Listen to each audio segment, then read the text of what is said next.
नमस्कार साथियों, मैं हूं अनुराग मिश्रा। आप लोगों का इस वीडियो क्लास में एक बार फिर से स्वागत करता हूं। साथियों, हम लोग जो बात कर रहे हैं वो है आपका इंडियन इकोनॉमी यानी कि भारतीय अर्थव्यवस्था, जो कि यह है चैप्टर नंबर आपका 3। और इसको शुरू करने से पहले हल्की सी मैं आपको जानकारी दे दूं कि यदि इस वीडियो का आप पूरा लाभ और पूरा आनंद लेना चाहते हैं तो आपको क्या करना होगा, यहाँ पर एक नोटबुक और एक पेन ले लेना। उस वीडियो पर क्या करना है, जो भी हम पढ़ा रहे हैं यानी कि जो भी आप इस वीडियो में देख रहे हैं उसको नोट करना ना भूलें, ताकि आप पूरा आनंद इस वीडियो का ले सकें। ठीक है। और ये जो वीडियो है भारतीय अर्थव्यवस्था का बहुत दमदार वीडियो होने वाला है। उम्मीद है कि यदि आप किसी भी एग्जाम में जाते हैं जिसमें इंडियन इकोनॉमी या भारतीय अर्थव्यवस्था आता है और भारतीय अर्थव्यवस्था का जो टॉपिक है भारत की ब्रिटिश कालीन अर्थव्यवस्था, उससे जुड़ा हुआ कोई प्रश्न आता है तो आप आसानी से उस प्रश्न को क्या कर सकेंगे, हल कर सकेंगे। इस बात की मैं गारंटी लेता हूं। चाहे फिर वो कोई सा भी एग्जाम हो, चाहे फिर वो IAS हो, चाहे PCS हो, चाहे फिर कोई सा भी हो, यानी कि कोई स्टेट PCS हो या फिर कोई ऐसा एग्जाम चाहे लेखपाल हो, चाहे कुछ भी हो जिसमें क्या है आपका इंडियन इकोनॉमी यानी कि भारतीय अर्थव्यवस्था आता है और उससे जुड़े हुए आप क्या कर सकेंगे, प्रश्नों को आसानी से हल कर सकेंगे। ठीक है। तो ये चैप्टर नंबर 3 है और इसमें हम भारत की ब्रिटिश कालीन अर्थव्यवस्था के बारे में हम जानने वाले हैं। तो आइए एक नज़र डालते हैं हम इसमें क्या क्या पढ़ेंगे। तो इसमें हम बात करेंगे भारतीय अर्थव्यवस्था की वर्तमान स्थिति को जानने से पहले हम क्या करेंगे, भारत की ब्रिटिश कालीन अर्थव्यवस्था के बारे में चर्चा करेंगे, जिसमें हम बात करेंगे थोड़ी सी मौर्य काल की आर्थिक व्यवस्था, यानी कि मौर्य काल के समय जो भारत की अर्थव्यवस्था थी वो क्या स्थिति थी। मौर्योत्तर काल के बारे में थोड़ा सा जान लेंगे, फिर गुप्त काल के बारे में जान लेंगे, फिर सल्तनत काल के बारे में थोड़ा सा जान लेंगे। उसके बाद हम बात करेंगे औपनिवेशिक आर्थिक नीतियों के बारे में, भू राजस्व व्यवस्था के बारे में, स्थायी बंदोबस्त के बारे में, रैयतवाड़ी व्यवस्था के बारे में, महलवाड़ी व्यवस्था के बारे में, कृषि का वाणिज्यिकीकरण के बारे में हम यहाँ पर बात करेंगे, औद्योगिक तथा व्यापारिक विकास के बारे में बात करेंगे, रेलवे का विकास के बारे में देखेंगे, बैंकिंग प्रणाली के बारे में देखेंगे, ब्रिटिश पूंजी के बारे में बात करेंगे, धन की निकासी के बारे में, अकाल नीति, औपनिवेशिक आर्थिक नीतियों का भारतीय अर्थव्यवस्था पर क्या प्रभाव पड़ता है इसके बारे में बात करेंगे। इस 200 वर्ष के शोषण का क्या निष्कर्ष निकलता है भारतीय अर्थव्यवस्था पर, इसके बारे में भी हम इसी वीडियो में जानने वाले हैं। ठीक है। तो इस वीडियो को शुरू करने से पहले हल्की सी जानकारी दे दूं कि यदि आप नोट्स बनाने की स्थिति में नहीं है और नोट्स खरीदना चाहते हैं, हिस्ट्री, ज्योग्राफी, पॉलिटी, इकोनॉमिक्स जो भी मैंने पढ़ा है उसका आप खरीदना चाहते हैं, तो आपको यहाँ पर दो तरह से मिल जाएगा। तो फ्री वाला मिलेगा, आप टेलीग्राम से जुड़ सकते हैं, नीचे मैं लिंक दे दूंगा। दूसरा जो है आपको व्हाट्सएप पे आप मुझे मैसेज करिए, मैं आपको वहाँ पर कुछ जानकारी दे दूँगा। यदि किस तरह से खरीदने हैं नोट्स या फिर वगैरह वगैरह कोई भी XYZ जानकारी चाहते हैं तो आप वहाँ पर हमें मैसेज या फिर किसी भी तरह का जो भी संदेश भेजना चाहते हैं आप, हम उसको देखकर हम उसके बारे में आपको जानकारी प्रदान कर देंगे। ठीक है। तो चलिए फिर आपका चैप्टर नंबर 3 है उसके बारे में शुरुआत कर लेते हैं। तो भारतीय अर्थव्यवस्था के प्रमुख लक्षणों के बारे में पहले बात कर लेते हैं कि भारतीय अर्थव्यवस्था के जो लक्षण हैं वो किस तरह के हैं। ठीक है। तो आइए समझते हैं भारतीय अर्थव्यवस्था के लक्षण। चलिए, भारत की जो अर्थव्यवस्था है उसको एक अल्प विकसित अर्थव्यवस्था तथा विकासशील अर्थव्यवस्था कहते हैं। क्यों कहते हैं उसको भी हम जानेंगे। तो अल्प विकसित इसलिए कहते हैं क्योंकि विकासशील देशों की तुलना में भारतीय अर्थव्यवस्था भी क्या है, थोड़ी सी पिछड़ी हुई है, क्योंकि कृषि का योगदान भारतीय अर्थव्यवस्था में अधिक है। प्रति व्यक्ति आय का स्तर जो है भारतीय अर्थव्यवस्था का अभी कम है, क्योंकि जनसंख्या की वृद्धि दर है यानी कि थोड़ी अधिक है, बेरोजगारी दर थोड़ी अधिक है, गरीबी थोड़ी अधिक है। इन्हीं कारणों से भारतीय अर्थव्यवस्था भी क्या है, अल्प विकसित है। अब भैया विकासशील अर्थव्यवस्था क्यों कहते हैं, क्योंकि भारत की अर्थव्यवस्था जिन सूचकों के आधार पर, यानी कि जिस जो क्षेत्र हैं या जो उसमें तत्व हैं, जिन सूचकों के आधार पर विकसित देशों से थोड़ी सी पिछड़ी हुई है, उसमें लगातार क्या किया जा रहा है, सुधार किया जा रहा है। इसको हम ऐसे भी कह सकते हैं कि भारतीय अर्थव्यवस्था विकास की राह पर क्या है, बहुत तेजी से दौड़ रही है। और ये दौड़ते दौड़ते किसकी ओर पहुंच रही है, विकसित देशों की तरफ पहुंच रही है। और एक समय ऐसा आएगा कि दौड़ते दौड़ते विकसित देशों से भी आगे निकल जाएगी। ये मतलब हो सकता है, ऐसा ये नहीं कि ये हो ही जरूरी। जैसे कि हमारा दुनिया का सबसे अमीर जो देश है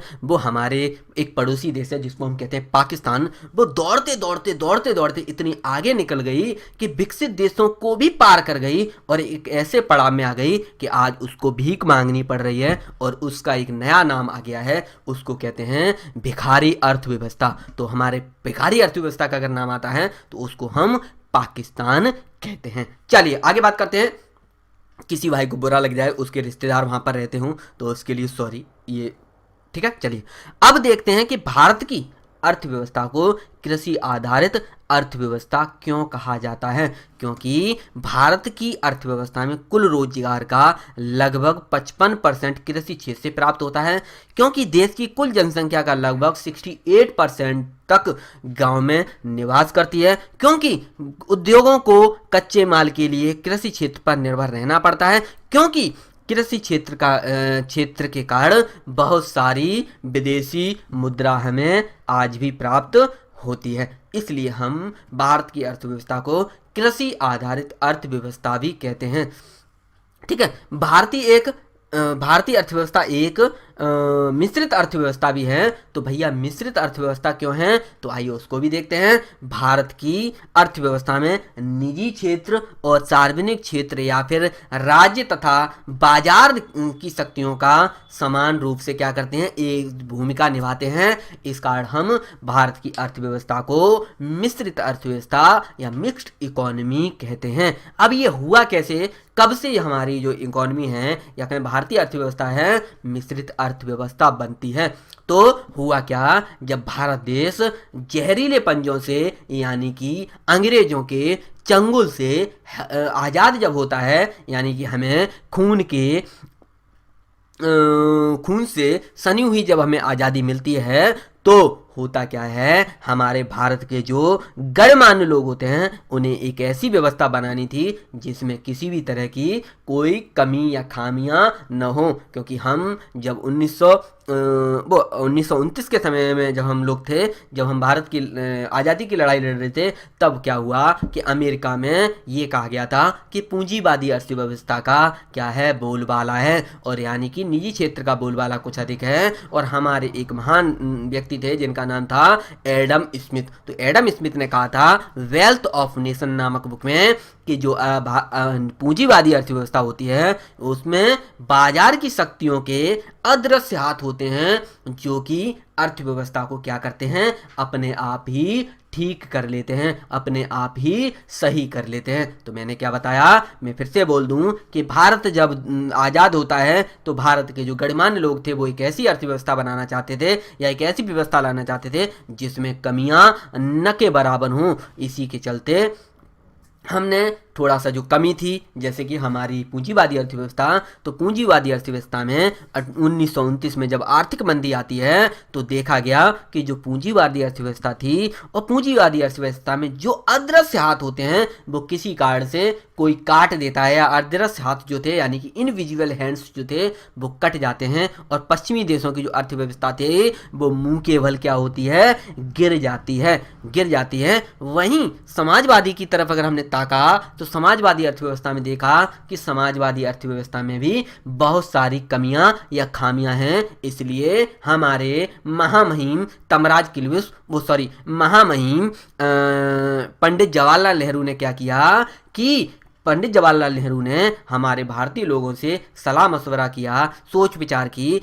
इसलिए भारतीय लोगों ने एक ऐसी अर्थव्यवस्था बनाई जिसमें पूंजीवादी अर्थव्यवस्था तथा समाजवादी अर्थव्यवस्था दोनों के क्या थे, गुण हों, अच्छी बातें भारतीय अर्थव्यवस्था में शामिल कर दी। या फिर हम ऐसे भी कह सकते हैं कि पूंजीवादी तथा समाजवादी अर्थव्यवस्थाओं में दोनों में से भारत के हिसाब से जो भी ठीक लगा उसको हमने रख लिया और बाकी की जो गंदी चीज़ थी उसको हमने डस्टबिन में यानी कि कूड़ेदान की पेटी में फेंक दिया। इस तरह से महामहिम हमारे पंडित जवाहरलाल नेहरू, जो कि हमारे प्रथम प्रधानमंत्री थे, उन्होंने भारतीय अर्थव्यवस्था में पूंजीवादी तथा समाजवादी दोनों अर्थव्यवस्थाओं का क्या कर दिया, मिक्सर कर दिया या मिश्रण उसमें कर दिया, यानी कि प्राइवेट सेक्टर और पब्लिक सेक्टर दोनों को मिलाकर पूंजीवादी मिश्रित अर्थव्यवस्था बनाई। समझ रहे ना, या हम ऐसे भी कह सकते हैं कि पूंजीवादी अर्थव्यवस्था के गुण और समाजवादी अर्थव्यवस्था के गुण दोनों को मिला दिया और एक नया मटेरियल तैयार किया जिसको मिश्रित या मिक्स्ड इकोनॉमी नाम दे दिया।